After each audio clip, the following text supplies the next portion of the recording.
Hai teman-teman semua, jumpa lagi. Saya sudah lama tidak upload video di YouTube ya, tapi mudah-mudahan ini kita mau rutinkan kembali. Jadi mudah-mudahan ini video pertama yang mengawali dari beberapa video-video kita berikutnya. Nah, dalam kesempatan yang sangat baik ini, saya ingin sedikit membahas tentang sebuah tema yang masih tentang pengembangan diri. Tapi saya akan fokus pada kenapa kemudian banyak orang yang dalam proses pengembangan dirinya sudah melakukan banyak cara, sudah melakukan banyak hal, tapi ternyata yang berkembang hanya sebagian kecil dari potensinya saja. Padahal ya mungkin saja ya dia punya potensi yang sangat besar, dia punya potensi yang sangat luar biasa, tapi yang berkembang hanya sebagian kecil saja.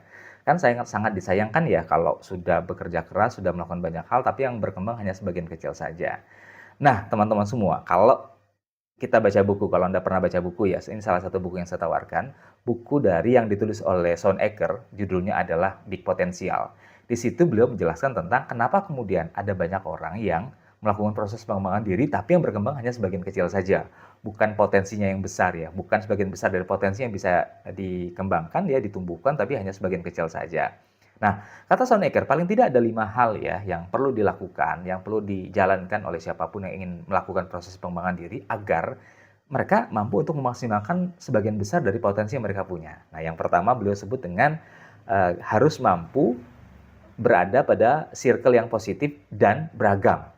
Jadi ada dua nih, jadi harus berada pada sebuah lingkungan yang positif ya, pertemanan yang positif tapi beragam.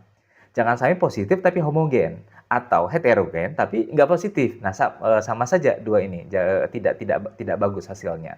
Jadi dua itu harus memenuhi unsur itu gitu ya. Jadi pertemanannya harus positif dan yang kedua juga harus berada pada keberagaman. Jadi ada berbagai macam tipe orang di situ, ada berbagai macam tipe teman di situ. Kalau Sonecker sih menyebutnya paling tidak ada 3 teman ya, 3 orang, 3 tipe orang yang ada ya. Yang pertama tipe pilar, yang kedua adalah tipe bridge, dan yang ketiga adalah tipe extenders. Kalau pilar itu adalah orang atau teman yang senantiasa memberikan kita semangat, motivasi, dukungan, ya, tidak meninggalkan kita ketika sedang dalam keadaan terpuruk begitu, dan bahkan ya kita mampu untuk menjadikan bahunya sebagai tempat bersandar ya. Terus yang kedua, kalau tipe bridge itu adalah teman yang mampu untuk menghubungkan kita dengan banyak peluang, dengan banyak ide, dan bahkan mungkin dengan banyak modal juga. Yang ketiga, tipe extenders, yaitu teman atau orang yang mampu memberikan kita masukan, memberi kita bahkan kritikan, dan bahkan sangat mungkin memarahi kita ketika kita berada dalam sebuah kesalahan ya, kelalaian dan lain sebagainya. Nah, itu satu strategi yang pertama yang disampaikan oleh Sean Ecker, yaitu berada pada lingkungan positif dan beragam. Nah, yang kedua, teman-teman semua, yang juga disampaikan oleh Sean Ecker adalah kita harus belajar menjadi seorang pemimpin ya. Jadi kita harus mampu dan berani belajar menjadi seorang pemimpin. Bagaimana caranya? Ya, bagaimana caranya? Karena yang namanya pemimpin, pemimpin itu kan begini, kita suka salah menilai kepemimpinan, pemimpin atau kepemimpinan. Kita sering menganggap bahwa kepemimpinan itu sebagai sebuah kedudukan, sebagai sebuah posisi, sehingga yang namanya posisi kedudukan kan terbatas, sehingga tidak semua orang mendapatkan kesempatan menjadi seorang pemimpin dalam artian posisi sebagai seorang pemimpin. Nah, kata Sonecker, kita jangan terjebak dengan posisi, kita juga jangan terjebak dengan kedudukan. Karena itu kemudian saya jadi teringat dengan apa yang disampaikan oleh John C. Maxwell. Memang pemimpin itu bukan atau tidak mengacu kepada kedudukan, tidak mengacu kepada posisi, tapi dia mengacu kepada kemampuan. Nah, karena itulah kemudian, walaupun mungkin ya di pekerjaan kita, di sekolah, atau dimanapun, kita tidak mendapatkan kesempatan, tidak mendapatkan kesempatan untuk menduduki posisi tertentu, tapi yakinlah sebenarnya kita masih punya kesempatan untuk melatih kemampuan kepemimpinan kita. Caranya bagaimana? Nah, kalau saya jadi teringat dengan ya, Jim Collins, ya, penulis buku Good to Great, beliau bilang bahwa tahap pertama atau level pertama seorang pemimpin itu adalah dia mampu untuk menjadikan dirinya menjadi highly capable individual. Jadi itu dulu nih teman-teman semua. Jadi kalau mau belajar menjadi seorang pemimpin, maka orang yang pertama sekali bisa kita jadikan sebagai objek kepemimpinan kita adalah diri kita sendiri. Memastikan diri kita menjadi highly capable individual. Nah, kalau kita berhasil nih menjadikan diri kita menjadi sosok yang unggul, sosok yang bisa diandalkan dan lain sebagainya, paling tidak kita sudah bisa belajar menjadi pemimpin walaupun baru tahap yang pertama.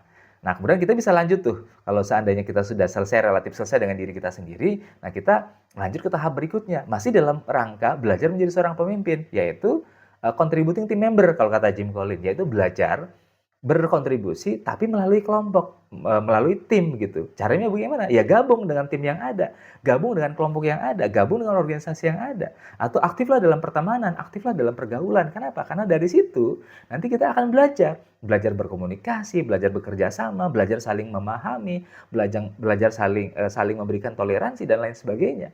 Jadi jadikan itu sebagai salah satu cara kita untuk belajar gitu. Jadi pertemanan siapapun di lingkungan, di pekerjaan, di kantor, di sekolah dan lain sebagainya ya.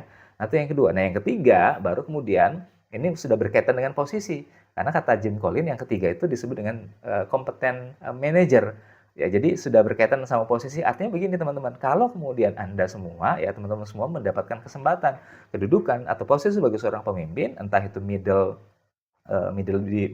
management ya dan lain sebagainya, maka pastikan kita harus menjalaninya ya, membersamai posisi itu dengan kemampuan ya. Pada akhirnya kita harus belajar ya, bisa dengan ikut seminar, diskusi, pengalaman dan lain sebagainya. Nah, itu yang kedua ya teman-teman, strategi yang kedua agar kita mampu untuk mengembangkan semakin banyak semaksimal mungkin potensi yang ada dalam diri kita.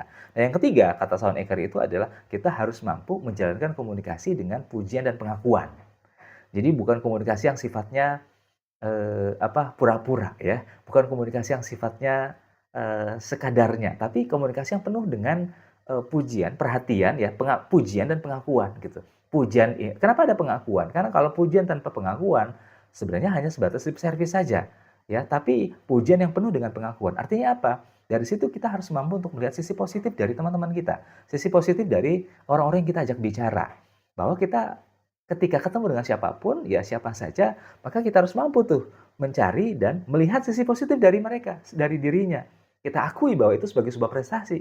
Kita akui bahwa itu sebagai sebuah atau sesuatu yang unggul pada diri mereka. Sehingga kemudian maka kita bisa memberikan pujian, ya walaupun pujian ini harus tulus dan proporsional, ya dan lain sebagainya. Nanti itu yang kedua, yang ketiga teman-teman semua ya.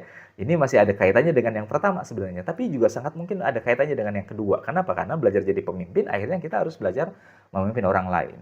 Nah, yang keempat teman-teman semua yang harus juga kita lakukan, Anda lakukan agar bisa menjadi atau memaksimalkan sebagian besar potensi yang ada dalam diri Anda adalah melindungi, kita harus mampu untuk melindungi diri kita, diri Anda semua dari pengaruh-pengaruh negatif.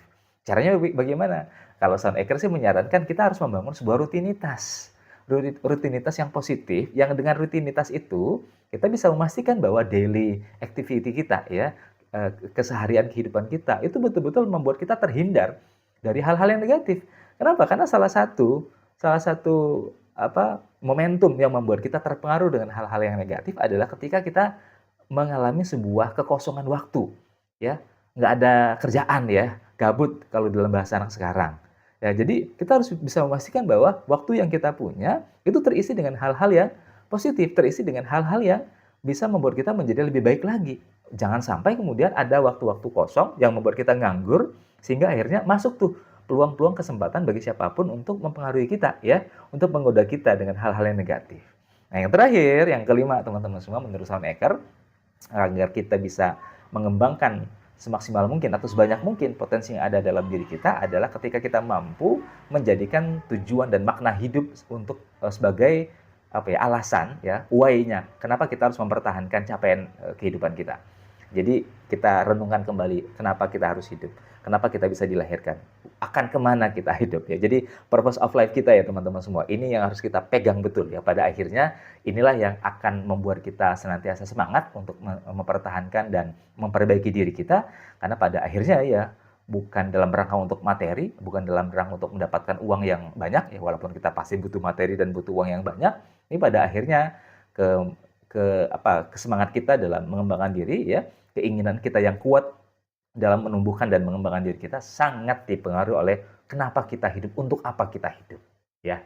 Nah, itu saja mungkin teman-teman, ada 5 hal yang saya kira bisa menjadi referensi buat Anda semua, buat kita semua dalam rangka mengembangkan diri agar tidak hanya sebagian kecil saja potensi yang ada dalam diri kita berkembang, tapi justru kita ingin mengembangkan sebanyak mungkin potensi yang ada dalam diri kita. Sampai jumpa di kesempatan berikutnya.